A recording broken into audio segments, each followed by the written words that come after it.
दोस्तों देख सकते हो यहीं पर ये घिस गया। कितना लूज हो गया देखो।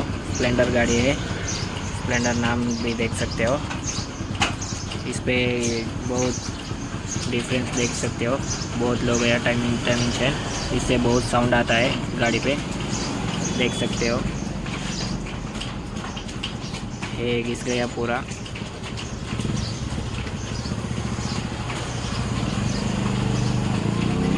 देख सकते हो गाड़ी में बहुत साउंड आता था, वो टाइमिंग से चेक करना चाहिए। ऐसा बहुत गाड़ियों को होता है। इतना लूज हो गया तो समझ सकते हो कितना साउंड आता होगा। और नीचे का व्हील भी घिस गया, बहुत डैमेज हो गया व्हील।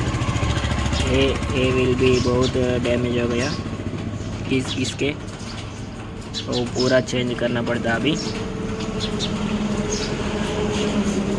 देख सकते हो कितना लूज है हो गया, बहुत साउंड आता होगा, समझ सकते हो। मैकेनिक को तो समझ में ही आता है, लेकिन आपके गाड़ी में साउंड आता होगा तो टाइमिंग चेन एक बार चेक कर लेना चाहिए, नहीं तो बहुत प्रॉब्लम भी आती है। हेड में प्रॉब्लम हो सकती है, ये भी घिस सकती है।